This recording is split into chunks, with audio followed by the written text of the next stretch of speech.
ஒட்டுமொத்த நாளில் உங்கள் ஊர் முதல் உலக நாடுகள் வரை நிகழ்ந்த செய்திகளின் 1 மணி நேர தொகுப்பு காவேரி பிரைம். வழங்குவதற்காக ராஜா. அரசியல், அறிவியல், வணிகம், விளையாட்டு போன்ற பல்வேறு துறைகளின் சுவாரஸ்யங்களை பார்ப்பதற்கு முன்னதாக காவேரி பிரைமின் தலைப்புச் செய்திகள். குஜராத்தில் ராகுல் காந்தி சென்ற கார் மீது தாக்குதல். மாநில அரசு விளக்கம் அளிக்க வேண்டும் என காங்கிரஸ் வலியுறுத்தல்.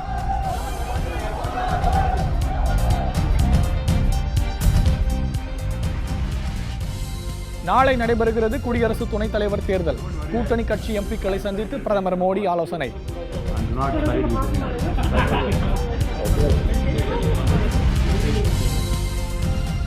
வரும் 14ஆம் தேதி முதல் சுற்றுப்பயண அறிவிப்பை வெளியிட்டார் டிடிவி தினகரன். அதிமுக அணிகள் இணைப்புக்கு விதித்த கெடு நிறைவடைந்ததால் அதிரடி.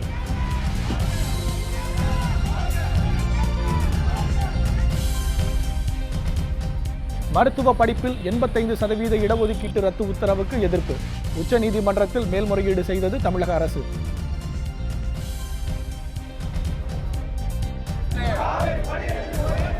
நாகை கடலூரை பெட்ரோலிய மண்டலமாக அறிவித்த விவகாரம். மத்திய மாநில அரசுகள் பதிலளிக்க உயர்நீதிமன்றம் உத்தரவு.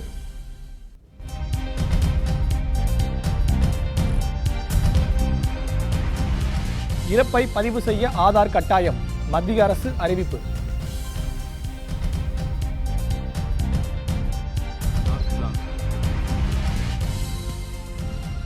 வருமான வரி கணக்கு தாக்கல் செய்வோர் கவனத்திற்கு. நாளையுடன் முடிகிறது கூடுதல் அவகாசம்.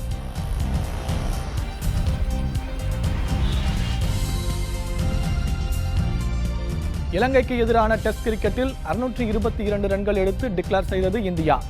டெஸ்ட் போட்டியில் 2000 ரன்களை கடந்தார் தமிழக வீரர் அஸ்வின்.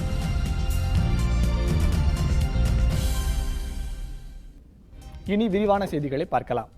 குஜராத்தில் காங்கிரஸ் துணைத் தலைவர் ராகுல் காந்தி சென்ற கார் மீது கல்வீசி தாக்குதல் நடத்தப்பட்ட சம்பவம் பரபரப்பை ஏற்படுத்தியது.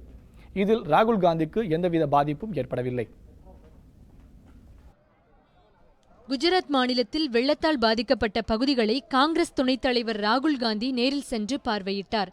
அப்போது தனிரா பகுதியில் அவருக்கு எதிராக கருப்பு கொடி காட்டி ஆர்ப்பாட்டம் நடத்தினர். இந்நிலையில் பன்ஸ்காந்தா பகுதியில் ராகுல் வந்தபோது அவரது கார் மீது சிலர் கல்வீசி தாக்குதல் நடத்தினர்.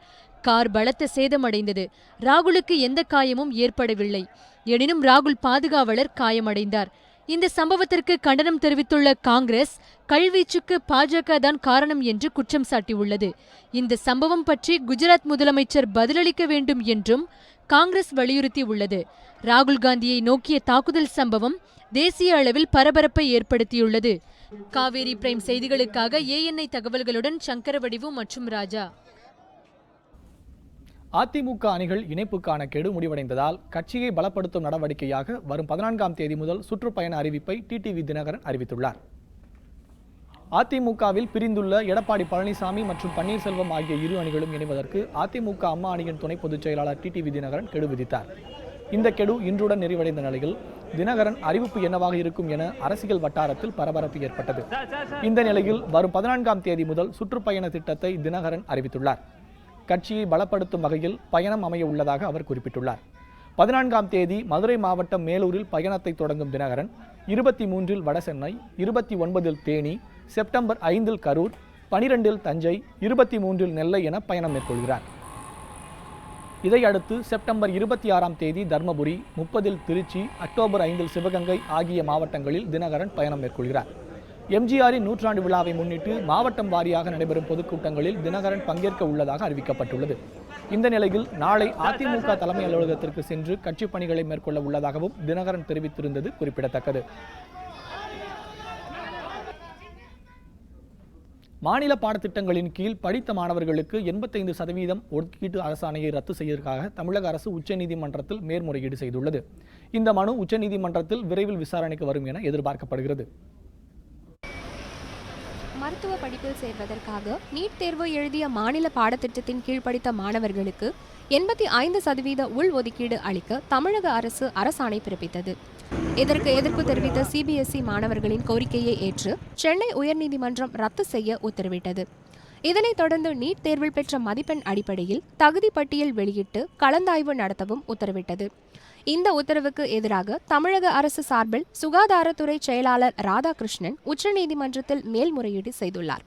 அந்த மனுவில் மாநில பாடத்திட்டத்தின் கீழ் படித்த மாணவர்களுக்கு 85% ஒதுக்கீடு வழங்குவது என்பது மாநில அரசின் உரிமை என்றும், நீட் தேர்வில் அதிக அளவில் CBSE பாடத்திட்ட கேள்விகள் இடம்பெற்றதால் மாநில பாடத்திட்டத்தின் அடிப்படையில் படித்த மாணவர்கள் கிராமப்புற மாணவர்களின் மேற்படிப்பு மற்றும் எதிர்கால நலனை பாதுகாக்கும் வகையில் இந்த உத்தரவு பிறப்பிக்கப்பட்டதாகவும் குறிப்பிடப்பட்டுள்ளது.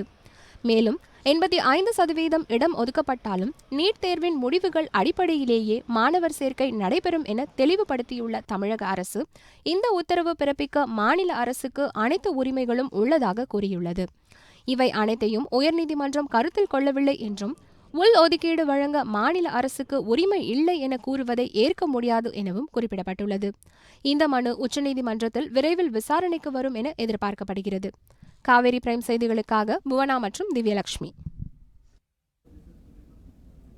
நாகை மற்றும் கடலூரை பெட்ரோலிய மண்டலமாக அறிவித்தது குறித்து 4 வாரத்தில் பதிலளிக்க மத்திய மாநில அரசுகளுக்கு உயர்நீதிமன்றம் உத்தரவிட்டுள்ளது. நாகை கடலூரை பெட்ரோலிய அமைப்பு சார்பில் உயர்நீதிமன்றத்தில் வழக்கு தொடரப்பட்டது.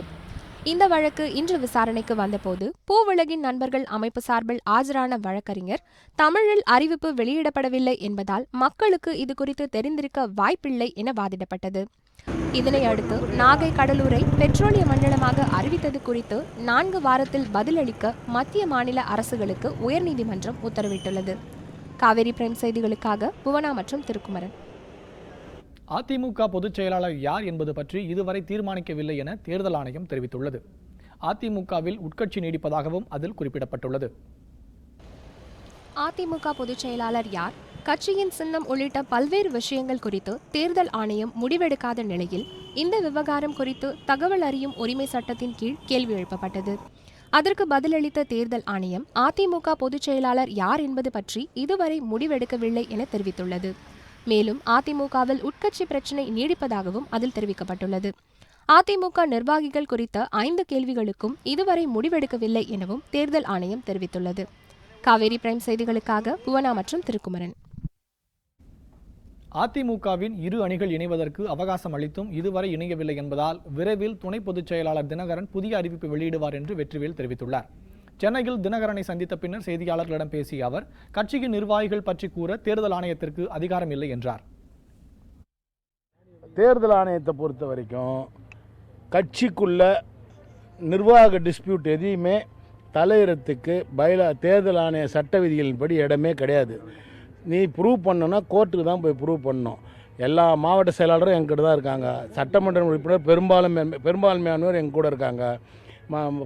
பாராளுமன்ற உறுப்பினர், ராஜ்யசபா, அதிலே மாநிலங்களவை, மக்களவை எல்லா உறுப்பினரும் எங்கிட்ட தான் இருக்காங்க. அதனால் இது தீர்ப்புனா எதுக்கு தீர்ப்பு?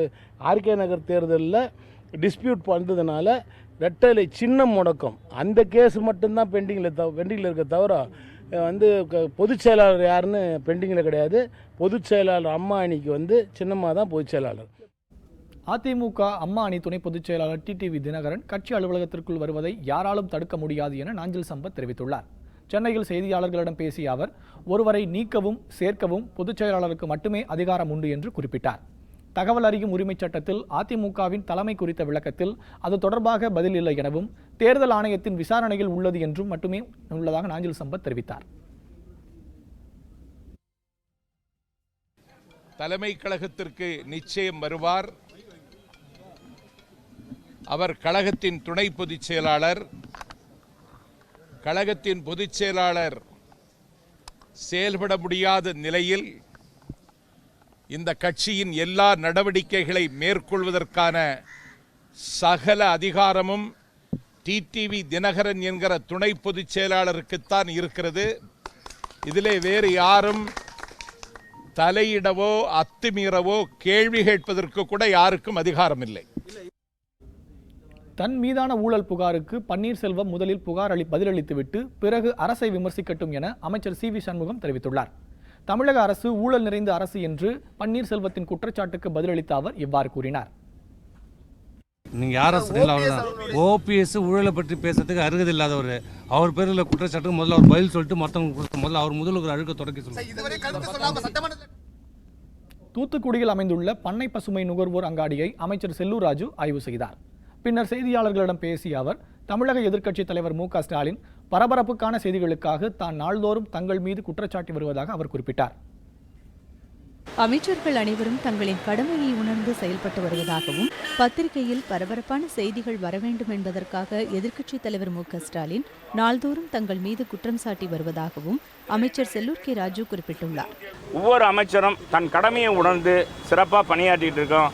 எங்களை பற்றி ஆளுங்கட்சியாக இருக்குன்னா தவறான ஏதாச்சும் பேசினா தான் எதிர்கட்சிகளுக்கு அவங்களுக்கு மக்கள் அவங்கள பற்றி ஏதாச்சும் நீங்களும் பத்திரிகையில் போடுவீங்க, பரபரப்பாக செய்தி போடுவீங்க. இதுக்காக தான் எதிர்கட்சி தலைவரோடு நாள்தோறும் ஒரு கடிதத்தை போடுறார், நாள்தோறும் பதில் சொல்கிறார், நாள்தோறும் எங்களை பற்றி ஏதாச்சும் திட்டுறாரு. ஏதாச்சும் நீங்கள் போடணும்ல. அப்போ நாங்கள் ஆளுங்கட்சியாக இருக்கிறதுனால எங்களை பற்றி பேசுகிறாரு. அதனால் அவருக்கு பொதுவாக நான் சொல்கிறதுன்னா இதெல்லாம் நடைமுறையில் நம்ம பார்க்காத பழக்கம் இல்லை, கண்டு வர்றது. எனவே எங்கள் அம்மா கொடுத்திருக்க வழிகாட்டின்படி நாங்கள் நடந்துட்டு இருக்கோம். தூத்துக்குடி வேளாண்மை உற்பத்தியாளர்கள் கூட்டுறவு விற்பனை சங்கம் சார்பில் தூத்துக்குடி புதிய பேருந்து நிலையம் அருகே பண்ணை பசுமை நுகர்வோர் அங்காடி அமைந்துள்ளது.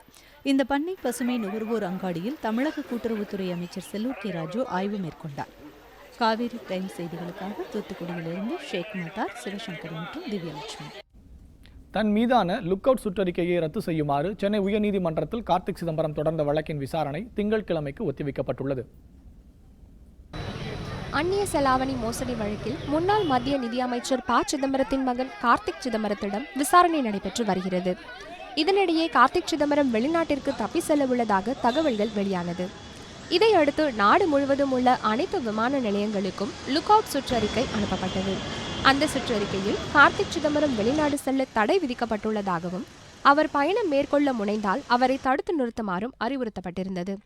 இது மட்டுமின்றி பாஸ்போர்ட் சட்டத்தின் கீழ் தேடப்படும் நபராக கார்த்திக் சிதம்பரத்தை மத்திய உள்துறை அமைச்சகம் அறிவித்தது. இந்த நிலையில் லுக் அவுட் சுற்றறிக்கையை ரத்து செய்ய கோரி கார்த்திக் சிதம்பரம் சென்னை உயர்நீதிமன்றத்தில் வழக்கு தொடர்ந்தார். இந்த வழக்கு விசாரணையை வரும் திங்கட்கிழமை ஒத்திவைத்து நீதிமன்றம் உத்தரவிட்டது. காவேரி பிரைம் செய்திகளுக்காக புவனா மற்றும் கார்த்திக் மாயக்குமார். குடியரசு துணைத் தலைவர் தேர்தல் நாளை நடைபெற உள்ளது. இந்த நிலையில் கூட்டணி கட்சி எம்பிக்களுடன் பிரதமர் மோடி ஆலோசனை நடத்தினார். குடியரசு துணைத் தலைவர் தேர்தல் நாளை நடைபெறுகிறது. நாளையே முடிவும் அறிவிக்கப்படுகிறது. பாஜக சார்பில் வெங்கையா நாயுடுவும், எதிர்க்கட்சிகள் சார்பில் காந்தியின் பேரன் கோபாலகிருஷ்ணன் காந்தியும் களம் காண்கின்றனர். இந்நிலையில் குடியரசு துணைத் தலைவர் தேர்தலின் போது செல்லாத ஓட்டுகள் பதிவாவதை தவிர்க்க பாஜக கூட்டணி எம்பிக்கள் இன்று மாதிரி ஓட்டுப்பதிவில் பங்கேற்கிறார்கள். இதில் அதிமுக, தெலுங்கானா ராஷ்டிரிய சமிதி, YSR காங்கிரஸ் கட்சிகளின் எம்பிக்களும் கலந்து கொள்கின்றனர். மாதிரி ஓட்டுப்பதிவிற்கு பின் பாஜக வேட்பாளர் வெங்கையா நாயுடு உரையாற்றுவார் என தெரிகிறது. காவேரி பிரைம் செய்திகளுக்காக புவனா மற்றும் திருக்குமரன். அரசின் நலத்திட்டங்களை தொடர்ந்து தற்போது இறப்பை பதிவு செய்ய ஆதார் எண் அவசியம் என மத்திய அரசு அறிவித்துள்ளது. மத்திய மாநில அரசுகளின் நலத்திட்டங்களை பெற ஆதார் அவசியம் என அண்மையில் அறிவிக்கப்பட்டது. இதைத் தொடர்ந்து சமையல் எரிவாயு மானியம், ரேஷன் பொருட்கள் பெற, முதியோர் உதவித்தொகை என அனைத்து திட்டங்களுக்கும் ஆதார் எண் கட்டாயமாக்கப்பட்டுள்ளது. இது போன்ற அறிவிப்புகளை தொடர்ந்து வங்கி கணக்குடன் ஆதார் எண்ணை இணைக்க வேண்டும், பேன் எண்ணுடன் ஆதார் எண்ணை இணைக்க வேண்டும் உள்ளிட்ட அறிவிப்புகளும் வெளியாகின.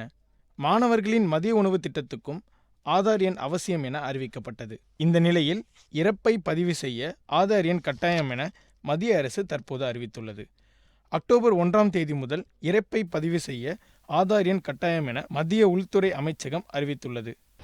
காவேரி பிரைம் செய்திகளுக்காக கார்த்திக், ராமதுரை மற்றும் ராஜா. கர்நாடக மின்துறை அமைச்சர் சிவகுமாருக்கு சொந்தமாக உள்ள டெல்லியில் உள்ள சொத்துக்களில் வருமான வரித்துறையினர் சோதனை மேற்கொண்டனர்.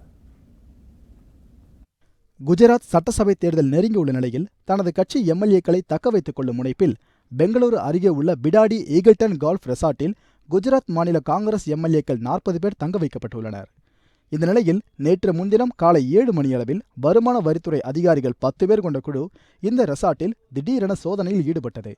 வருமான வரித்துறை அதிகாரிகளுடன் மத்திய ரிசர்வ் காவல் படையினரும் பாதுகாப்பு பணியில் ஈடுபட்டனர்.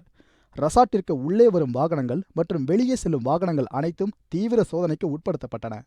வளாகத்தில் மட்டுமின்றி எம்எல்ஏக்கள் தங்கியுள்ள அறைகளிலும் வருமான வரித்துறையினர் அதிரடி சோதனை மேற்கொண்டனர். சோதனையின் போது 10 கோடி ரூபாய்க்கும் அதிகமான பணம் கைப்பற்றப்பட்டது.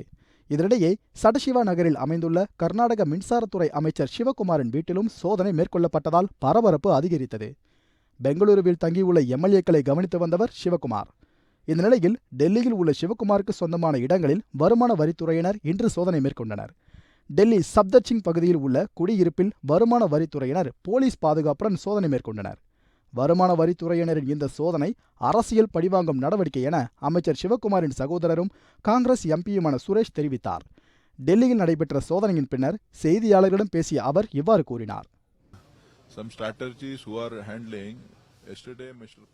வருமான வரித்துறையினர் மொத்தம் 70 இடங்களில் சோதனை நடத்தினர். பணம் அனைத்தும் எனது சகோதரர் சிவகுமார் மற்றும் அவரது குடும்பத்தினருக்கு சொந்தமானவை கிடையாது. எங்களுக்கு அனைவருமே ஆதரவு அளித்து வருகின்றனர். மூத்த தலைவர்கள் எங்களை தொடர்பு கொண்டு ஆதரவு தெரிவித்ததோடு இறுதி வரை எங்களுக்கு உறுதுணையாக இருப்பதாக கூறினர். இந்த சோதனை முழுக்க அரசியல் பழிவாங்கும் நடவடிக்கையே. இதேபோல் பெங்களூரு ரெசார்ட்டில் சோதனை நடத்தப்பட்டதற்கு கர்நாடக முதலமைச்சர் சித்தராமையா கடும் கண்டனம் தெரிவித்தார். இதுகுறித்து பெங்களூருவில் செய்தியாளர்களிடம் பேசிய அவர், அமைச்சர் சிவகுமாருக்கு சொந்தமான இடங்களில் நடத்தப்பட்டு வரும் வருமான வரித்துறை சோதனைகள் அரசியல் பின்புலம் கொண்டவை என தெரிவித்தார். நான் வருமான வரித்துறை சோதனைகளுக்கு எதிரானவன் கிடையாது. ஆனால் தற்போது நடைபெற்றுள்ள சோதனை அரசியல் பின்புலத்தால் நடத்தப்பட்டுள்ளது. நேரம் பார்த்து சோதனை நடைபெற்றுள்ளது. சோதனையின் போது வருமான வரித்துறையினருடன் மத்திய ரிசர்வ் காவல் படையினர் அழைத்து வரப்பட்டுள்ளது. இதுவே முதல் முறையாகும். இது சரியான நடவடிக்கை இல்லை.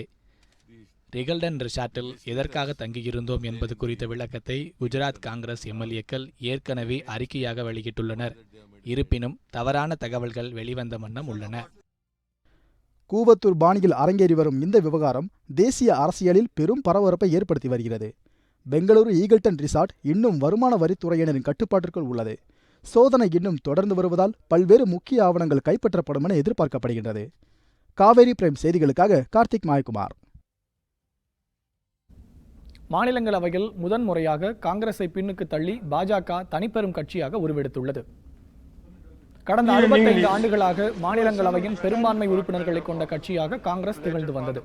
ஆனால் தற்போது காங்கிரஸை விட ஒரு உறுப்பினரை அதிகப்படியாக பெற்றுள்ள பாஜக மாநிலங்களவையில் தனிப்பெரும் கட்சியாக உருவெடுத்துள்ளது.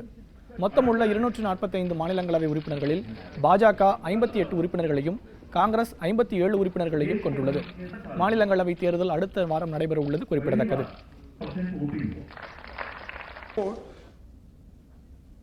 காவேரி பிரைமில் சிறிய இடைவேளை. இணைந்திருங்கள் காவேரி நியூஸ் தொலைக்காட்சியுடன்.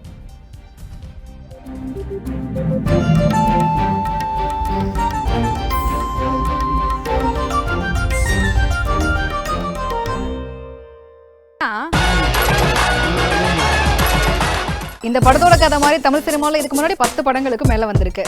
ஒரு கதை சொல்லிட்டேன் சார். நல்லா நடிச்சுட்டு இருந்த நம்ம ஹீரோவுக்கு திடீர்னு இப்படி ஒரு ஆசை வந்துச்சுன்னு தெரியல. மேடம், நான் சிங்கத்துக்கு வாலா இருக்கிறத விட பூனைக்கு தலையாவே இருக்கு. யார் எந்த கேள்வியை கேட்டு பாலுக்கு மேல பால் போட்டாலும் எல்லாத்தையுமே சிக்ஸரா அடிச்சு தூக்குறது நம்ம ஹீரோவோட ஸ்டைல். என் கண்ணு வேணும்னு கேட்டியா? சினிமாவை பத்தி A to Z அப்டேட் தெரிஞ்சுக்கணுமா? அது நீங்க தான் சொல்லணும். மண்டே டு ஃப்ரைடே மதியம் 2:30 மணிக்கு மற்றும் இரவு 10:30 மணிக்கு காவேரி டாக்கீஸ் உங்கள் காவேரி நியூஸ் தொலைக்காட்சியில்.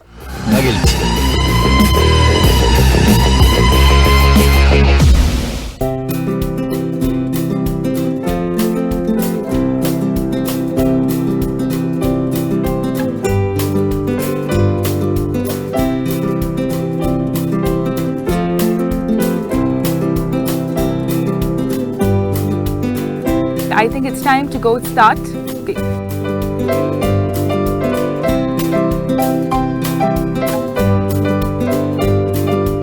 Campfire is your go-to savior.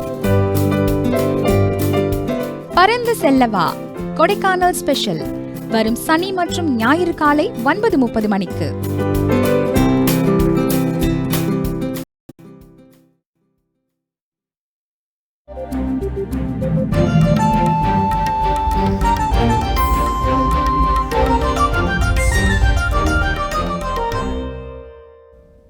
Kaveri prime தொடர்கிறது.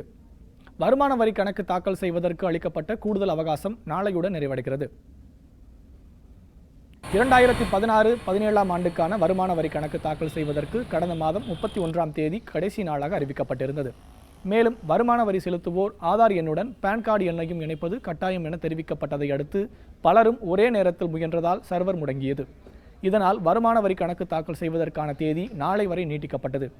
ஆண்டுக்கு 5 லட்சம் ரூபாய்க்கு மேல் வருமானம் பெறுவோர் ஆன்லைனில் மட்டுமே கணக்கு தாக்கல் செய்ய வேண்டும் என்பது குறிப்பிடத்தக்கது.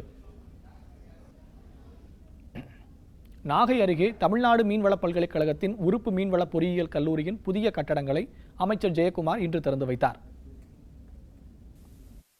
நாகப்பட்டினம் ஒன்றியம் பனங்குடி கிராமத்தில் தமிழ்நாடு மீன்வள பல்கலைக்கழகத்தின் உறுப்பு மீன்வள பொறியியல் கல்லூரி புதிய கட்டிடங்கள் 8.5 கோடி ரூபாய் மதிப்பில் கட்டப்பட்டுள்ளன. இந்த கட்டிடத்தை கைத்தறித்துறை அமைச்சர் மணியன் முன்னிலையில் அமைச்சர் ஜெயக்குமார் திறந்து வைத்தார். பின்னர் செய்தியாளர்களிடம் பேசிய அமைச்சர், மீன் வளர்ப்பு தொழில் முனைவோர்களை ஊக்குவிக்கும் விதமாக தமிழகத்திலேயே முதன்முறையாக நாகையில் மீன்வளத்துறைக்கென்று பிரத்யேகமான தொழிற்பேட்டை அமைக்க அரசு முயற்சி எடுத்து வருவதாக தெரிவித்தார். இந்த சிப்காட் இண்டஸ்ட்ரியல் குரோத்துக்காக நம்ம சிப்காட் இருக்கு.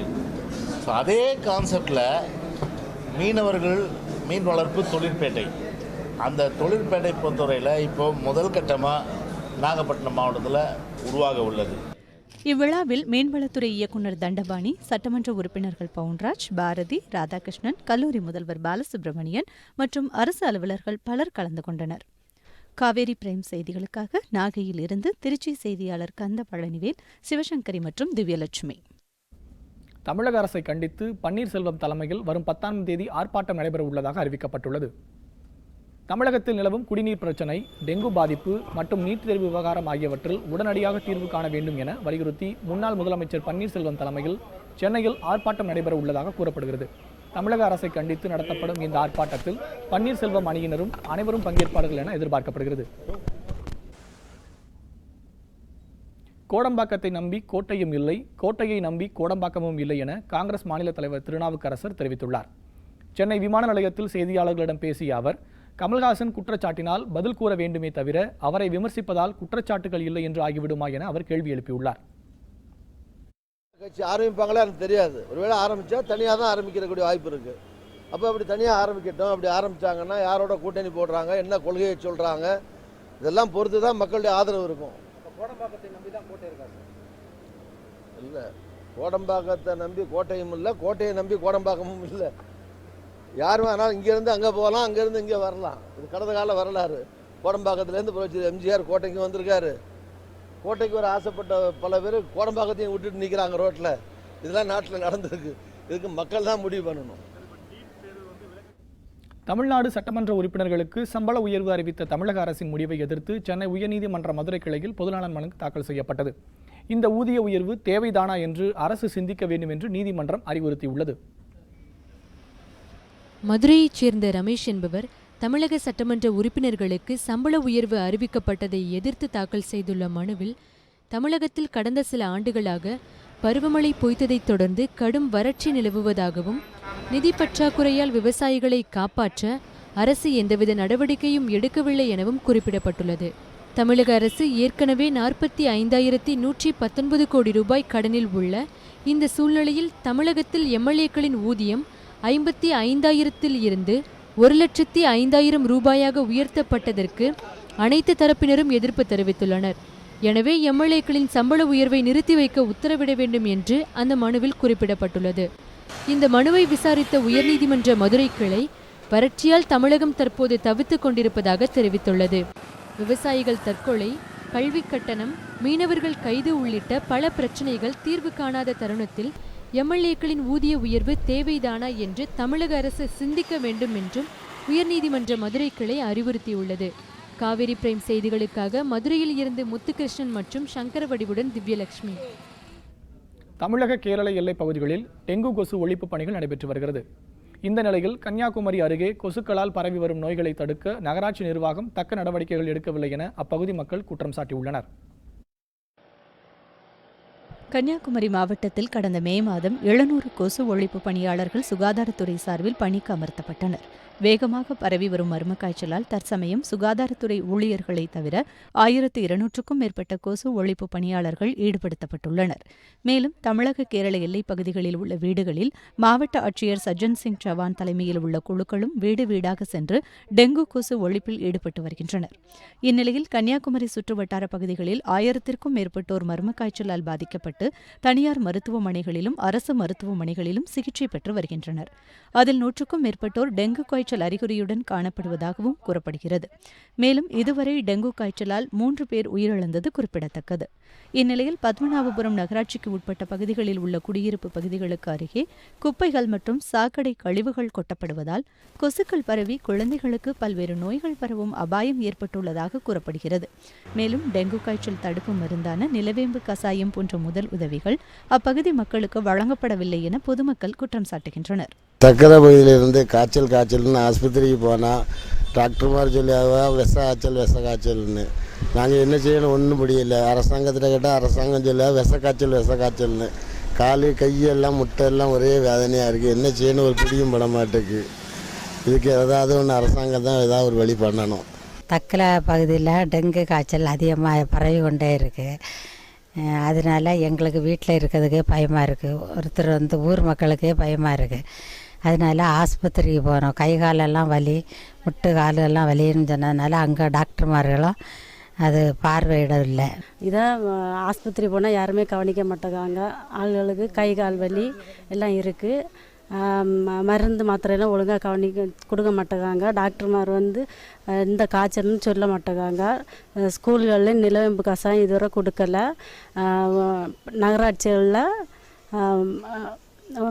புகை அடிக்கலாம். வீடுகளில் கொசு இருக்கா, உற்பத்தி ஆகுதா, என்ன இதுன்னு ஒன்றுமே இதுவரை பார்க்கல. அதுக்கு அரசாங்கம் தக்க நடவடிக்கை எடுக்குமாறு கேட்டுக்கொள்கிறோம்.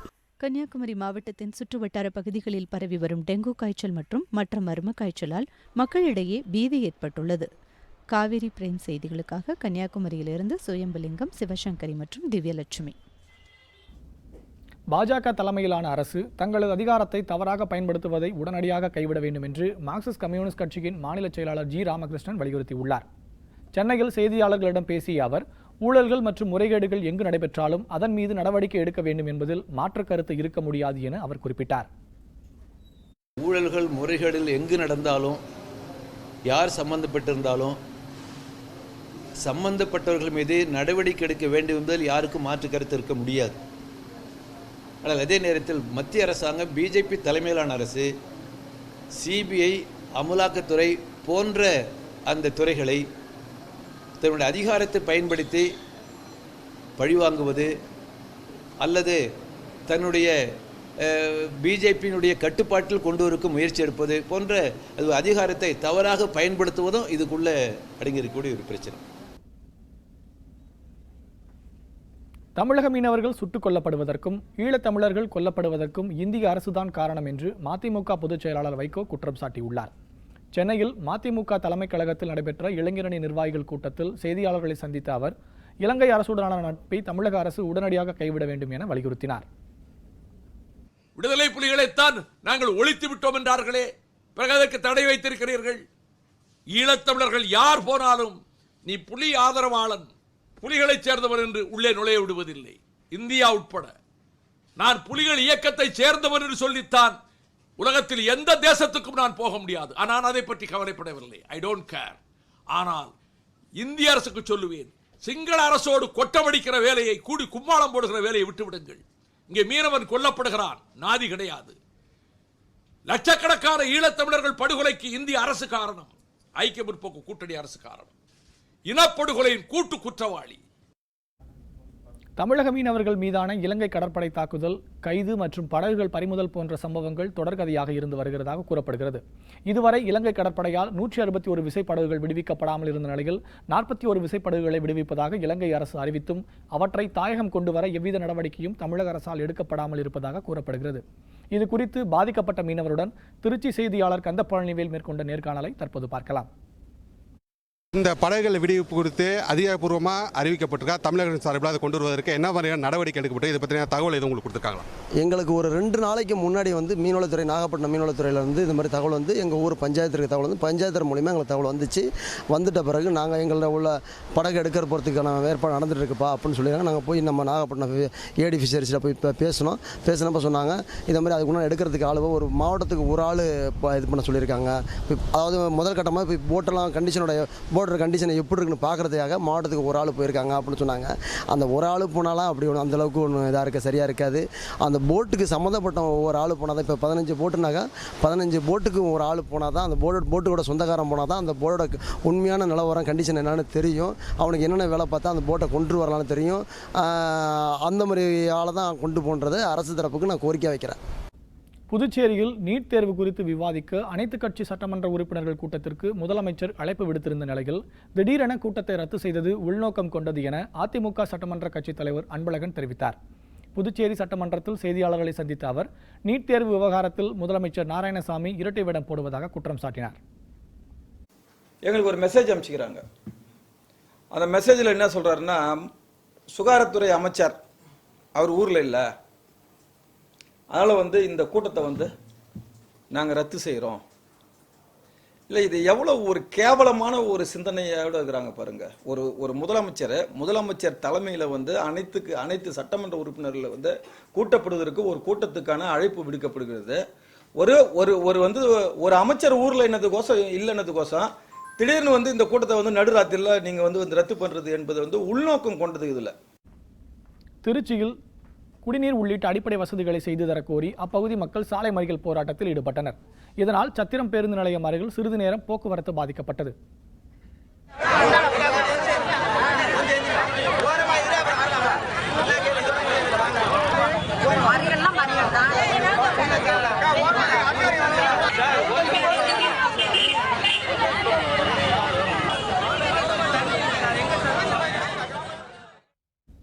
பாரம்பரிய திருநெல்வேலி உணவு வகைகளை கொண்ட உணவு திருவிழா சென்னையில் நடைபெற்று வருகிறது. நவீன உணவு வகைகளைப் போலவே தற்போது பாரம்பரிய உணவு வகைகள் மீதும் பண்டைய முறையில் தயாரிக்கப்படும் உணவுகளின் மீதும் மக்களுக்கு ஆர்வம் அதிகரித்து வருவதற்கு இந்த திருவிழா சான்றாக திகழ்கிறது. தமிழகத்தை பொறுத்தவரை ஒவ்வொரு இடத்திலும் ஒவ்வொரு வகையான உணவுகளும் சிறப்பாக கருதப்படுகிறது. உதாரணத்திற்கு ஆம்பூரில் பிரியாணி, கோவில்பட்டி கடலை மிட்டாய் என சொல்லிக் கொண்டே போகலாம். அதேபோல் செட்டிநாடு, மதுரை என பகுதி வாரியாகவும் உணவு பழக்கங்களும் உணவு முறைகளும் வேறுபடும். அதில் பிரபலமான ஒன்றுதான் திருநெல்வேலி பாரம்பரிய உணவு வகை. பாரம்பரிய திருநெல்வேலி உணவு வகைகளை கொண்ட உணவு திருவிழா சென்னையில் நடைபெற்று வருகிறது. சங்கரன் கோவில் கறிக்குழம்பு, திருநெல்வேலிக்கென்றே உரிமம் கொடுக்கப்பட்டுள்ள அல்வா உட்பட 35 வகையான திருநெல்வேலி உணவுகள் இந்த உணவு திருவிழாவில் இடம்பெற்றுள்ளன. காரம், இனிப்பு, புளிப்பு, கசப்பு இதெல்லாம் கலந்த ஒரு உணவு தான் திருநெல்வேலி பாரம்பரியங்கள். உங்களுக்கு ஒரு உணவுன்னு இது பண்ணால உங்களுக்கு அந்த இதெல்லாம் இருக்கணும். ஸோ இதெல்லாம் உங்களுக்கு இது பண்ணுறோம். ப்ளஸ் ஆரோக்கியத்துக்கு வரும்போது இந்த கம்மங்கஞ்சி, கூழ் இதெல்லாம் இன்றைக்கி பழங்காலத்தோடு அப்படியே நிற்குது. அதை ரீவொர்க் பண்ணி நாங்கள் கொண்டு வரோம். சோழர், நாயக்கர், பாண்டியர்களுக்கு பின்னர் வெளிநாட்டவர்கள் என பலர் திருநெல்வேலி பகுதிகளை ஆட்சி செய்துள்ளனர். எனவே பல உணவு முறைகளின் பிரதிபலிப்புகள் உள்ளதால் திருநெல்வேலி உணவுகள் தனித்துவம் பெற்றுள்ளது என்பதும் பலரது கருத்தாக உள்ளது. தற்போதைய காலத்தவர்களுக்கு பாரம்பரிய உணவின் சுவையை உணர்த்துவதற்காகவும் அதன் நன்மைகளை எடுத்துரைப்பதற்காகவும் இந்த உணவு திருவிழா ஏற்பாடு செய்யப்பட்டுள்ளதாக ஒருங்கிணைப்பாளர்கள் தெரிவித்தனர்.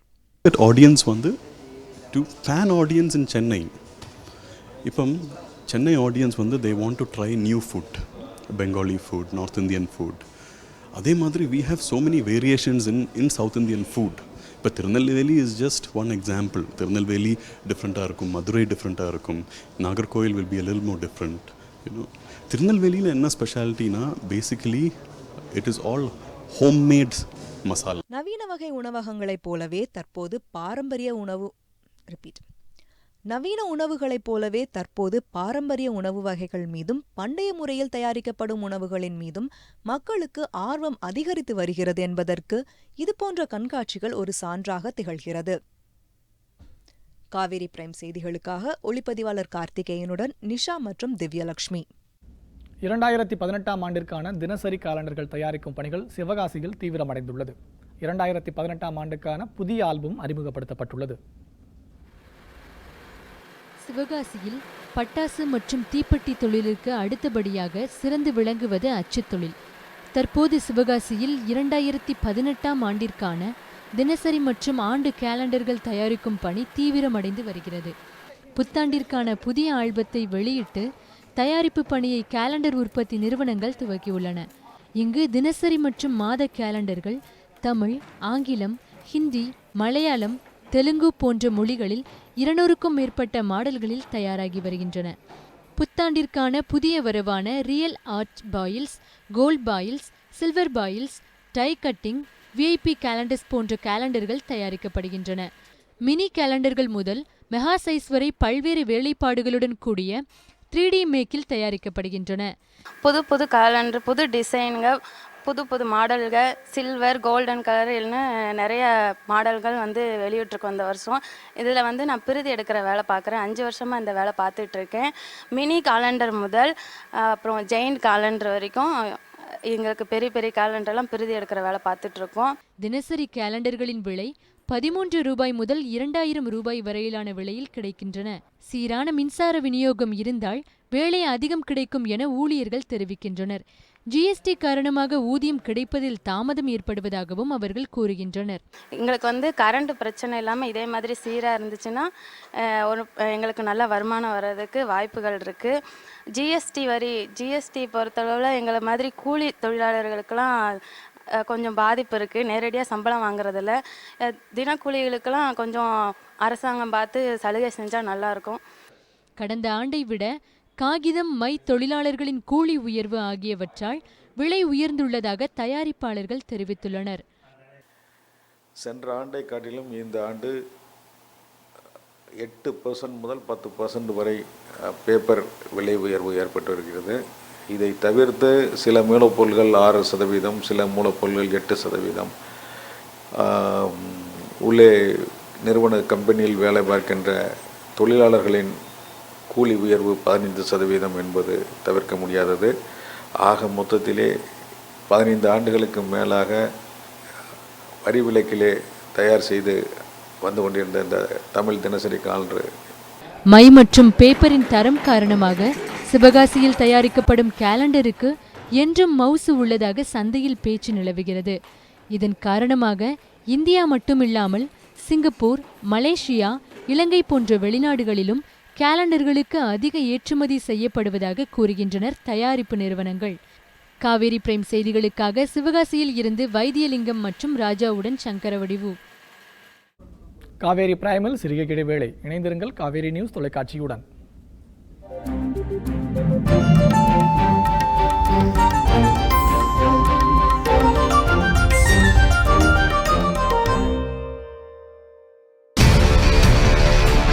இந்த நொடி வரையிலான இன்றியமையாத செய்திகள்.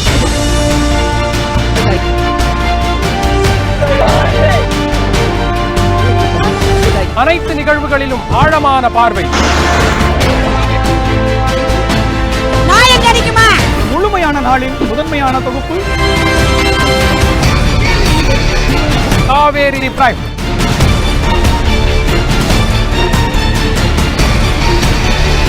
நாள்தோறும் இரவு 7 மணிக்கு காண தவறாதீர்கள். What is your assessment of Narayanaswamy government in Puducherry right now? You don't want to make any comment on it.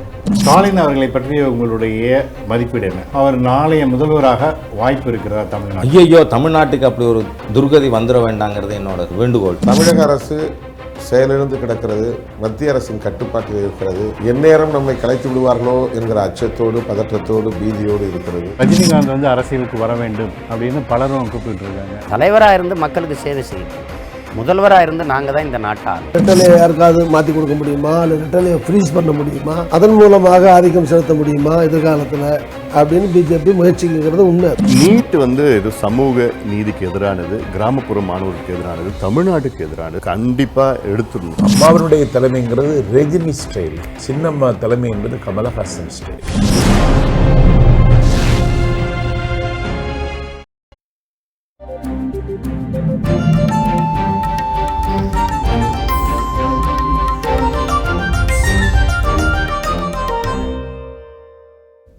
Kaveri prime தொடர்கிறது.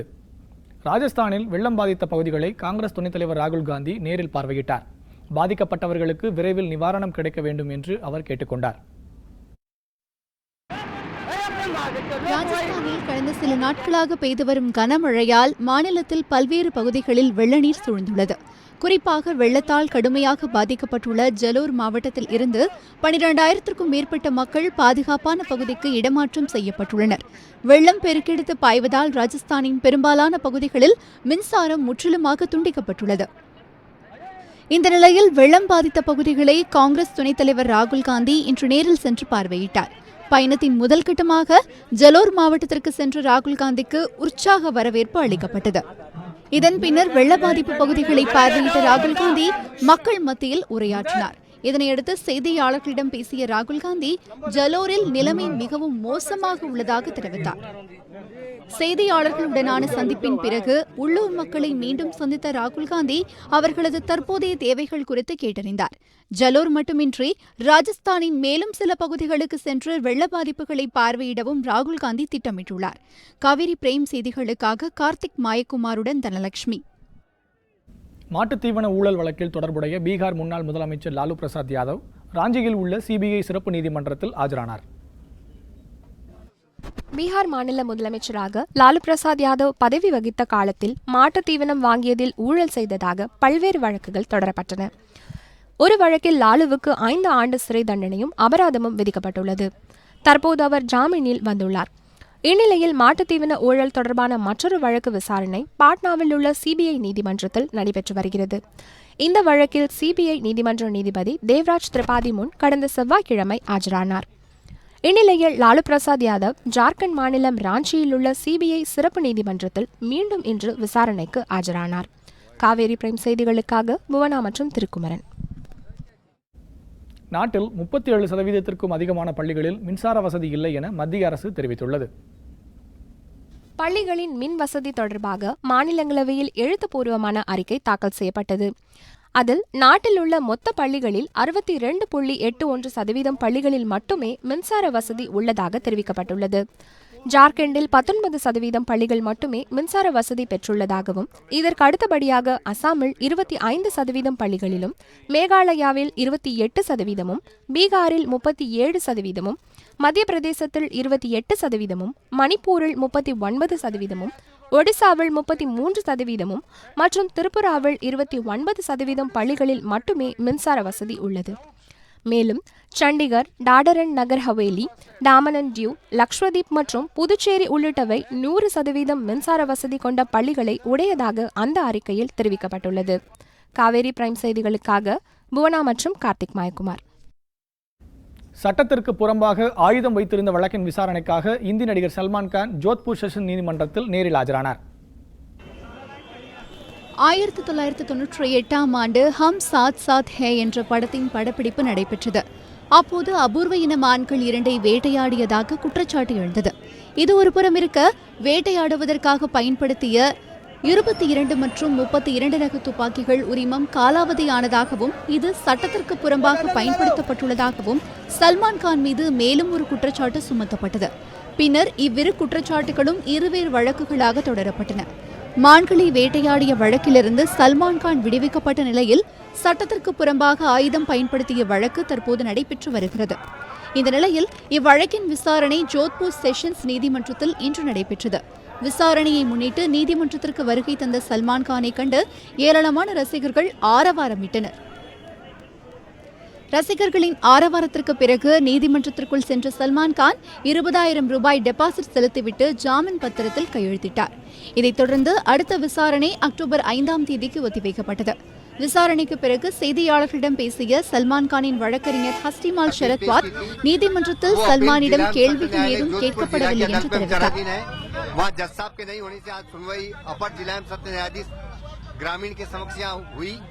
आज हमने 20,000 के जमानत पर मुचल के पेश किए और आगामी सुनवाई के लिए डेट 5 अक्टूबर 2017 की फिक्स की गई. நடிகர்களுக்கும் அரசியல்வாதிகளுக்கும் மட்டும் சில நீதிபதிகள் அடிபணிந்து வருவதாகவும், சாதாரண மக்கள் நீதி கிடைக்காமல் அலைந்து கொண்டிருப்பதாகவும் பொது விமர்சகர்கள் பலர் கருத்து தெரிவித்து வருகின்றனர். இந்நிலையில் சல்மான் கானின் விவகாரம் பொது விமர்சகர்களின் கருத்துக்களுக்கு மேலும் வலு சேர்க்கும் விதமாக அமைந்துள்ளது. காவிரி பிரேம் செய்திகளுக்காக கார்த்திக் மாயக்குமாருடன் தனலட்சுமி. இன்று நிறைவடைந்த இந்திய பங்குச் சந்தைகள் பற்றியும் லாபம் மற்றும் நஷ்ட சந்தை நிறுவனங்கள் குறித்தும் தற்போது பார்க்கலாம். சென்செக்ஸ் 87 புள்ளிகள் ஏற்றம் கண்டு 32,325 புள்ளிகளிலும், தேசிய பங்குச்சந்தை குறியீட்டு நிப்டி 52 புள்ளிகள் ஏற்றத்துடன் 10,066 புள்ளிகளிலும் இன்றைய நாளுக்கான வர்த்தகம் முடிவடைந்தது. நிப்டி 50யில் இன்று அதிக லாபம் பார்த்த பங்குகளுக்கான வரிசையில் பிபிசிஎல் 5.69% லாபமும், Vedanta 3.18%, Coal India 3.08%, Hero MotoCorp 3.08%, Eicher Motors 2.97% அளவிற்கும் லாபம் பார்த்தன. நிப்டி 50யில் இன்று அதிக நஷ்டமடைந்த பங்குகளுக்கான வரிசையில் டாக்டர் ரெட்டிஸ் லேப் 3.63% நஷ்டமும், Tata Power 2.90%, Aurobindo pharma 2.16%, Sun Pharma 1.83%, Reliance 1.69% அளவிற்கும் நஷ்டமடைந்தன. 3 நாட்களாக நடைபெற்று வந்த பெப்சி திரைப்பட தொழிலாளர்களின் வேலை நிறுத்தம் வாபஸ் பெறப்பட்டதை அடுத்து படப்பிடிப்புகள் தொடங்கியுள்ளன. பாதிக்கப்பட்டிருந்த ரஜினியின் காலா திரைப்படம் உட்பட அனைத்து படங்களின் படப்பிடிப்புகளும் மீண்டும் தொடங்கியுள்ளன. தயாரிப்பாளர்கள் மற்றும் பெப்சி ஊழியர்கள் இடையேயான ஊதிய உயர்வு உள்ளிட்ட 3 அம்ச கோரிக்கைகளில் சுமூக தீர்வு கிடைக்காததால் ஆகஸ்ட் 1ஆம் தேதி முதல் வேலை நிறுத்தத்தில் ஈடுபட்டனர். இதனால் ரஜினியின் காலா படம் உட்பட 37 திரைப்படங்களின் படப்பிடிப்புகள் ரத்து செய்யப்பட்டன. தயாரிப்பாளர் சங்கம் மற்றும் பெப்சி தொழிலாளர்களுக்கு இடையிலான பிரச்சினையை பேசி தீர்க்க வேண்டும் என்று ரஜினிகாந்தும் வேண்டுகோள் விடுத்திருந்தார். இந்நிலையில் பெப்சி நிர்வாகிகளின் அவசர ஆலோசனை கூட்டம் நடைபெற்றது. இந்த கூட்டத்தில் திரைப்படத்துறையின் பல அமைப்புகளும் பல்வேறு துறையினரும் வேண்டுகோளின் அடிப்படையில் இன்று முதல் பணிக்கு செல்வது என முடிவெடுக்கப்பட்டதாக தெரிகிறது. எனவே பாதிக்கப்பட்டிருந்த ரஜினியின் காலா திரைப்படம் உட்பட அனைத்து படங்களின் படப்பிடிப்புகளும் மீண்டும் தொடங்கின. காவேரி பிரேம் செய்திகளுக்காக சிவசங்கரி மற்றும் திவ்யலட்சுமி. இதனையடுத்து உதகையில் மாவட்ட அளவிலான பேட்மிண்டன் போட்டி தொடங்கியுள்ளது. இதில் ஏராளமான மாணவ மாணவிகள் ஆர்வமுடன் பங்கேற்றனர்.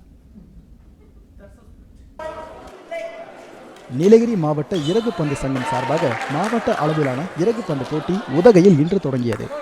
உதகையில் உள்ள அண்ணா உள் விளையாட்டு அரங்கில் நடைபெற்று வரும் இந்த போட்டியில் மாவட்டம் முழுவதில் இருந்து 400க்கும் மேற்பட்ட போட்டியாளர்கள் கலந்து கொண்டுள்ளனர்.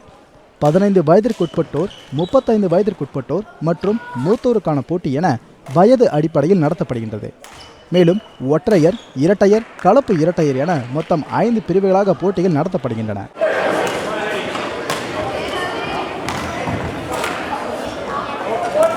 இது வந்து எவ்ரி இயர் நம்ம வந்து இது டிஸ்ட்ரிக்ட் சாம்பியன்ஷிப் நடத்துறது. ஆக்சுவலாக டிஸ்ட்ரிக்ட் சாம்பியன்ஷிப், இந்த சாம்பியன்ஷிப்பை வச்சு தான் நம்ம வந்து ஸ்டேட்டில் போய் ரெப்ரசன்ட் பண்ணுவாங்க. இந்த டிஸ்ட்ரிக்ட் ரெப்ரசன்ட் பண்ணி ஸ்டேட்டில் விளையாடுவாங்க. ஸோ ஸ்டேட்டில் வந்து junior, sub junior and senior championship இருக்குது. ஸோ வெவ்வேறு டிஸ்ட்ரிக்டில் இருக்காது, அங்கே போய் விளையாடுவாங்க. ஆக்சுவலாக 420 என்ட்ரிஸ் வந்திருக்கு இது வரைக்கும். 4 days நம்ம நடத்துகிறோம். 420 என்ட்ரிஸ் இது வரைக்கும் நம்ம 3 days தான் நடத்தியிருக்கோம். எவ்ரி இயர் நம்ம வந்து என்ட்ரிஸ் நிறையா இருக்கிறதுனால இந்த தடவை 4 days நடத்துகிறோம். போன வருஷம் நான் தான் டிஸ்ட்ரிக்ட் சாம்பியன்ஷிப் அடித்தேன். இந்த வருஷமும் அடிக்க ஹார்ட் ஒர்க் பண்ணியிருக்கேன். இந்த வருஷம் அடிக்கிறவங்க ஸ்டேட்டில் ரெப்ரசன்ட் பண்ணுவாங்க. மொத்தம் 4 நாட்கள் நடைபெறும் இந்த போட்டிகளின் இறுதிப் போட்டிகள் வரும் 5ஆம் தேதி நடைபெறுகின்றன. இதில் வெற்றி பெறும் வீரர் வீராங்கனைகள் சென்னையில் நடைபெற உள்ள மாநில அளவிலான போட்டிகளில் விளையாட தகுதி பெறுவர். இதனால் போட்டியாளர்கள் ஆர்வமுடன் விளையாடி வருகின்றனர். இலங்கைக்கு எதிரான 2வது டெஸ்ட் கிரிக்கெட் போட்டியில் 2வது நாளில் இந்திய அணி 622 ரன்கள் எடுத்து டிக்ளேர் செய்தது. கொழும்பில் நடைபெற்று வரும் 2வது டெஸ்ட் போட்டியில் டாஸ் வென்ற இந்திய கேப்டன் கோலி பேட்டிங்கை தேர்வு செய்தார். முதல் நாள் முடிவில் இந்திய அணி 3 விக்கெட் இழப்பிற்கு 344 ரன்கள் எடுத்திருந்த நிலையில் இன்று 2வது நாள் ஆட்டத்தை தொடர்ந்த இந்திய அணி ரஹானே 332 ரன்கள் எடுத்து ஆட்டமிழந்தார். அவரைத் தொடர்ந்து அஸ்வின் மற்றும் பிரித்திமான் ஷஹா இணை அரை சதம் கடந்தது. முடிவில் 9 விக்கெட்டுகளுக்கு 622 ரன்கள் குவித்த இந்திய அணி முதல் இன்னிங்ஸில் டிக்ளேர் செய்தது. தமிழக வீரர் அஸ்வின் டெஸ்ட் அரங்கில் 200 விக்கெட்டுகள் மற்றும் 2000 ரன்கள் எடுத்த சிறந்த இந்திய ஆல்ரவுண்டர் என்ற பெருமையை பெற்றார். கொழும்பில் நடைபெற்று வரும் இலங்கைக்கு எதிரான 2வது டெஸ்ட் போட்டியின் முதல் நாள் ஆட்ட நேர முடிவில் இந்தியா தனது முதல் இன்னிங்ஸில் 90 ஓவர்களில் 3 விக்கெட்டுகள் இழப்பிற்கு 344 ரன்கள் எடுத்தது. புஜாரா 128 ரன்களும் ரஹானே 103 ரன்களும் குவித்து களத்தில் இருந்தனர். 2ஆம் நாள் மதிய உணவு இடைவெளியின் போது இந்திய அணி 5 விக்கெட்டுகள் இழப்பிற்கு 442 ரன்கள் எடுத்திருந்தது. புஜாரா 133 ரன்களிலும் ரஹானே 132 ரன்களிலும் ஆட்டமிழந்தனர். இதனைத் தொடர்ந்து களமிறங்கிய அஸ்வின் 54 ரன்கள் எடுத்து ஆட்டமிழந்தார். இதன் மூலம் டெஸ்ட் போட்டிகளில் அஸ்வின் 2000 ரன்களை கடந்தார். இதனையடுத்து புதிய சாதனை ஒன்றையும் அவர் நிகழ்த்தியுள்ளார். குறைந்த டெஸ்ட் போட்டிகளில் விளையாடி 2000 ரன்களும் 200 விக்கெட்டுகளும் எடுத்த வீரர் என்ற சாதனையை படைத்துள்ளார். இதற்கு முன்னதாக இங்கிலாந்தின் இயான் பௌத்தம் 42 போட்டிகளில் விளையாடி 2000 ரன்களும் 200 விக்கெட்டுகளும் எடுத்துள்ளார். இந்தியாவின் கபில் தேவ், பாகிஸ்தானின் இம்ரான் கான் ஆகியோர் 2வது இடத்தில் உள்ளனர். 51 டெஸ்ட் போட்டிகளில் விளையாடியுள்ள அஸ்வின் 3வது இடத்தில் உள்ளார். அதேபோல் இந்திய வீரர்களில் கபில் தேவ் முதலிடத்திலும், அனில் கும்ப்ளே 2வது இடத்திலும், ஹர்பஜன் சிங் 3வது இடத்திலும் உள்ளனர். 2000 ரன்கள் 200 விக்கெட்டுகள் எடுத்த இந்தியர்களில் அஸ்வின் 4வது இடத்தில் உள்ளார். 19 வயதுக்குட்பட்டோருக்கான இங்கிலாந்துக்கு எதிரான 2வது டெஸ்ட் போட்டியில் 97 ரன்கள் வித்தியாசத்தில் வெற்றி பெற்ற இந்திய அணி 2-0 என்ற கணக்கில் தொடரையும் வென்றது. இங்கிலாந்து சென்றுள்ள 19 வயதிற்கு உட்பட்டோருக்கான இந்திய அணி அந்நாட்டு அணியுடன் 2 டெஸ்ட் 5 ஒருநாள் போட்டியில் விளையாடி வருகிறது. இரு அணிகளுக்கும் ஏற்கனவே நடைபெற்ற முதல் டெஸ்ட் போட்டியில் இந்திய அணி வெற்றி பெற்றது. இந்நிலையில் 2வது டெஸ்ட் போட்டி நடைபெற்றது. டாஸ் வென்ற இந்திய அணி முதலில் பேட்டிங்கை தேர்வு செய்தது. அதன்படி களமிறங்கி விளையாடிய இந்திய அணி தனது முதல் இன்னிங்ஸில் 292 ரன்கள் எடுத்து ஆட்டமிழந்தனர். அதிகபட்சமாக சிவம் மாவி 86 ரன்களும், பிருத்திவி ஷா 51 ரன்களும், அசோக் 50 ரன்களும் எடுத்தனர். இதனையடுத்து தனது முதல் இன்னிங்ஸை தொடங்கிய இங்கிலாந்து அணியில் தொடக்க வீரர் 1 ரன்னில் வெளியேறினார். அதிகபட்சமாக ஜாக்ஸ் 102 ரன்களும், ஹோல்டன் 71 ரன்களும் எடுத்தனர். மற்ற வீரர்கள் இந்திய அணியின் பந்துவீச்சில் திணறி வெளியேற இங்கிலாந்து அணி முதல் இன்னிங்ஸில் அனைத்து விக்கெட்டுகளையும் இழந்து 284 ரன்கள் எடுத்தது. தனது 2வது இன்னிங்ஸை தொடங்கிய இந்திய அணியில் தொடக்க வீரர்களான பிருத்திவி ஷா 44 ரன்களும், ராணா 28 ரன்களும் எடுத்து வெளியேறினர். நிதானமாக விளையாடிய சுபம் கில் 102 ரன்கள் குவித்தார். அடுத்து வந்த மன்சோத் 9 ரன்னில் வெளியேற ரியான் பராக் அரை சதம் அடித்தார். மற்ற வீரர்கள் அடுத்தடுத்து ஆட்டமிழக்க இந்திய அணி 2வது இன்னிங்ஸில் 330 ரன்கள் எடுத்தது. 338 ரன்களை வெற்றி இலக்காக கொண்டு 2வது இன்னிங்ஸில் களமிறங்கிய இங்கிலாந்து அணியில் தொடக்கத்திலிருந்தே வீரர்கள் அனைவரும் இந்திய அணியின் நேர்த்தியான பந்துவீச்சால் விக்கெட்டுகளை இழந்து திணறினர். அதிகபட்சமாக ஜார்ஜ் 73 ரன்கள் எடுத்தார். முடிவில் அந்த அணி 241 ரன்களுக்குள் சுருண்டது. 97 ரன்கள் வித்தியாசத்தில் வெற்றி பெற்ற இந்திய இளையோர் அணி 2-0 என்ற கணக்கில் தொடரையும் கைப்பற்றியது. முத்தரப்பு ஒருநாள் கிரிக்கெட் தொடரில் தென்னாப்பிரிக்கா ஏ அணிக்கு எதிரான ஆட்டத்தில் 1 விக்கெட் வித்தியாசத்தில் வெற்றி பெற்ற இந்திய ஏ அணி இறுதிப் போட்டிக்கு முன்னேறியுள்ளது. இந்தியா, ஆப்கானிஸ்தான், தென்னாப்பிரிக்க ஏ அணிகளுக்கு இடையிலான முத்தரப்பு ஒருநாள் கிரிக்கெட் தொடர் தென்னாப்பிரிக்காவில் நடைபெற்று வருகிறது. இதில் இந்திய ஏ அணி தென்னாப்பிரிக்க ஏ அணியுடன் மோதியது. டாஸ் வென்ற இந்திய ஏ அணி முதலில் பந்து வீச்சை தேர்வு செய்தது.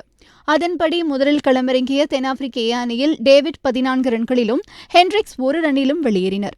அடுத்து வந்த ஜேசன் ஸ்மித் 4 ரன்னில் ஆட்டமிழக்க ஹென்ட்ரிக் அபாரமாக விளையாடி 127 ரன்கள் குவித்தார். அடுத்து வந்த வீரர்கள் வந்த வேகத்திலேயே ஆட்டமிழந்து வெளியேற மல்டர் 66 ரன்கள் சேர்த்தார். முடிவில் தென்னாப்பிரிக்க ஏ அணி 48.2வது ஓவரில் அனைத்து விக்கெட்டுகளையும் இழந்து 266 ரன்கள் எடுத்தது. இந்தியா தரப்பில் ஷ்ரதுல் தாக்கூர் 4 விக்கெட்டுகளும், சித்தார்த் கவுல் 3 விக்கெட்டுகளும் வீழ்த்தினர். 267 ரன்களை நோக்கி களமிறங்கிய இந்திய அணியில் தொடக்க வீரர்கள் அதிமுக அம்மா அணியின் துணை பொதுச் செயலாளர் தினகரன் புதிய நிர்வாகிகள் பட்டியலை அறிவித்துள்ளார். தற்போது அவர் செய்தியாளர்களை சந்தித்து வருகிறார். இதன் நேரடி காட்சிகளை பார்க்கலாம்.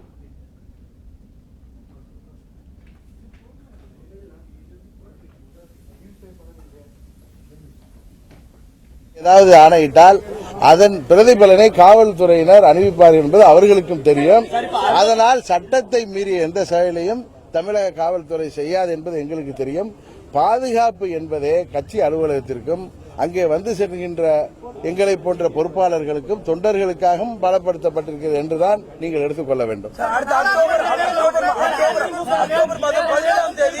அஇஅதிமுகவுடைய 45வது ஆண்டு விழா வருது சார். 2 பேர் கேட்டலாம் யாருக்கு அக்டோபர் 17ஆம் தேதி அதிமுகவின் 2 அணிகளும் பிஜேபியோட கட்டுப்பாட்டில் சென்று விட்டது அப்படின்ற ஒரு விமர்சனம் இருக்கு. நீங்க எப்படி பாக்குறீங்க? துணை பொதுச் செயலாளர் உங்களுடைய பதில். அதெல்லாம் பயத்துக்கு காரணம் நினைக்கிறீங்களா சார்? 2 ஃபேக்ஷனோட காரணம் அதான் பயத்துக்கான காரணம் அதான் நினைக்கிறீங்களா? எங்கள் அமைச்சர்களின் பயத்துக்கான காரணத்தை நான் 2-3 மாதங்களாக சொல்கிறேன். அவர்களுக்கு தங்களுக்குள்ள ஒரு பயத்தினால்தான் என்னை ஒதுங்கியிருக்க சொன்னார்கள். அந்த பயத்தில் இருந்து அவர்கள் நிச்சயம் விடுபட்டு வந்து விடுவார்கள் என்கிற நம்பிக்கை எனக்கு இருக்கிறது. மீண்டும் நாங்கள் அவர்களை சகோதரர்களாக, நல்ல நண்பர்களாக தான் அவர்களை நாங்கள் பார்க்கிறோம். அவர்கள் நிச்சயம் அந்த பயம் விலகி எங்களோடு வந்து விடுவார்கள் என்கிற நம்பிக்கை எங்களுக்கு இருக்கிறது.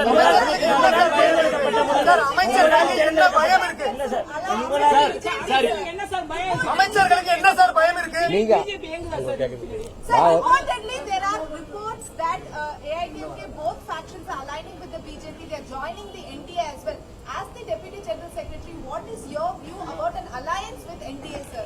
Sir, it's very premature to say anything about the alliance because the elections will be only in the year of 2019. So, after the elections announced or at the juncture of the election, we will decide about the alliance. அதுலயும் மத்திய அமைச்சரவையில மாற்றம் இருக்க போவதா ஒரு தகவல் வெளியாக இருக்கிறது. அந்த சூழல்ல அதிமுக அம்மானியுடைய எம்பிக்கள் வந்து ஒரு மத்திய அமைச்சரோ ஒரு இணை அமைச்சராகவோ பொறுப்புக்கு கேட்டால் அதில் இணையவோ தயாராக டிடிவி தினகரன் அவர்கள் துணை போச்சு என்ற முறையில அனுமதியோ அதுக்கு இசைவோ தெரிவிப்பாரா? அனுமதி கேட்கட்டும்.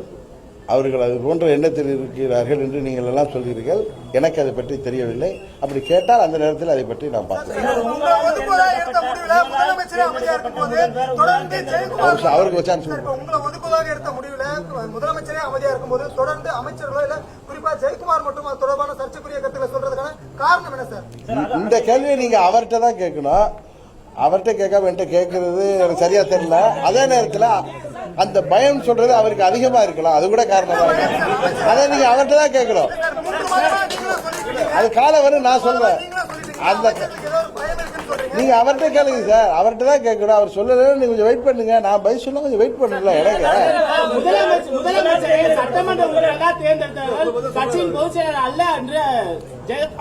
அது சாதாரண தொண்டருக்கு கூட தெரியும். பொதுச் செயலாளர் வந்து எங்க பொதுச் செயலாளர் முதலமைச்சர் வந்து தேர்ந்தெடுத்து அறிவிக்க முடியாது. சட்டமன்ற உறுப்பினர்கள் கூட்டத்தை பொதுச் செயலாளர் கூட்டி அவருடைய விருப்பத்தின் பேர்தான் அன்றைக்கு எல்லா சட்டமன்ற உறுப்பினர்களும் அன்றைக்கு முதலமைச்சர் தேர்ந்தெடுத்தார்கள். இது நண்பர் திரு ஜெயக்குமாருக்கும் தெரியும். அவர் சமீப காலங்களாக ஏன் இப்படி பேசி வருகிறார் என்பது காரணம் எனக்கு தெரியவில்லை. 60 நாள் கெடு கொடுத்திருந்தீங்க சார். அடுத்த மாதம் அக்டோபர் 17ஆம் தேதி அஇஅதிமுக தொடங்கப்பட்டு 45 ஆண்டுகள் நிறைவடைது. எனவே அதை இலக்கா வைத்து 2 அணிகளும் இணைந்து அது ஒரு தேதியா ஒரு எடுத்துக்க முடியுமா? அதை நோக்கி நீங்க செயல்படுவீங்களா? அதாவது நான் ஒன்னும் ஜோதிடர் அல்ல, என்னைக்கு அதாங்க அது வந்து நான் இணைப்பதற்கான அனைத்து முயற்சிகளையும் ஏற்கனவே செய்து கொண்டிருக்கிறேன். விரைவில் நல்ல செய்தி வரும். அது அக்டோபர் 17க்கு முன்பு கூட இருக்கலாம். உங்களுடைய தலைமையின் கீழ் தான் அதிமுக செயல்பட 2 அணிகள் இணைந்தால் கூட, ஏன்னா நீங்க கடந்த சில மாதங்களுக்கு முன்னாடி சொன்னவங்க 2 அணிகள் இணைந்தால் நாம ஒதுக்கி கொடுக்கிறேன்.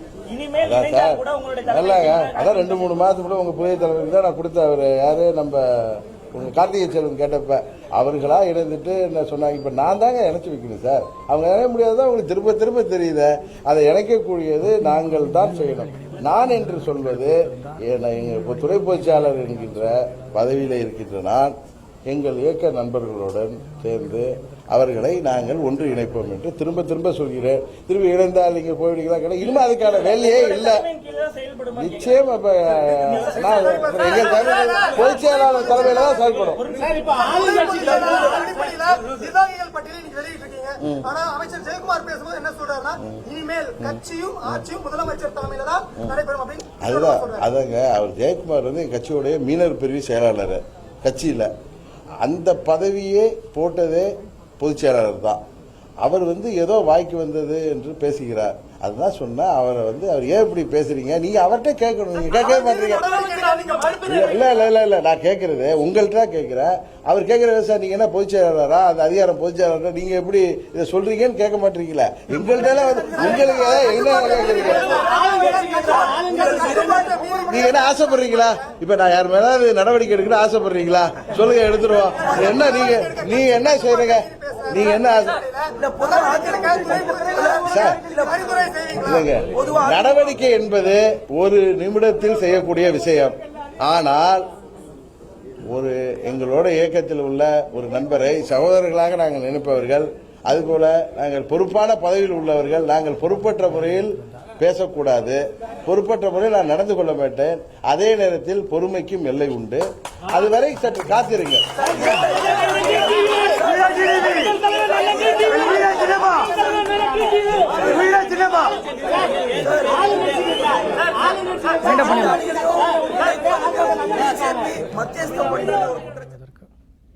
அதிமுகவின் 2 அணிகளும் இணைவதற்கு 60 நாட்கள் கெடு விதித்திருந்தார் தினகரன். இந்த நிலையில் இதுவரை எந்த ஒரு நடவடிக்கையும் எடுக்காத சூழ்நிலையில் தற்போது புதிய நிர்வாகிகள் பட்டியல் மற்றும் தனது சுற்றுப்பயண திட்டத்தையும் அவர் அறிவித்துள்ளார். இது தொடர்பான செய்திகளை பின்னர் பார்க்கலாம். இன்றைய நாளின் முக்கிய நிகழ்வுகளை உங்கள் முன் வைத்த காவேரி பிரைம் நிறைவு பெறுகிறது. நடுநிலையான செய்திகளை முழுமையாக அறிந்து கொள்ள பயணிப்போம் காவேரி நியூஸ் தொலைக்காட்சியுடன். புதிய செய்திகளை அறிந்து கொள்ள காவேரி news.tv என்ற இணையதளத்தை பார்க்கவும். நன்றி.